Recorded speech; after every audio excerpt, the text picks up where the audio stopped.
Hello guys, kain tayong lunch. Ang ating lunch ay white noodles na may gulay, halong gulay guys. Tapos may laman ng chicken na piniprito.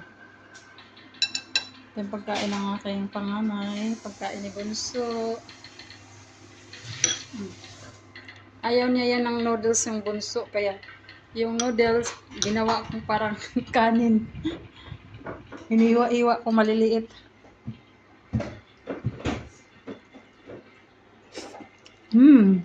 Kainan na guys. Yummy, yummy. Yummy. Yes. Yummy, right?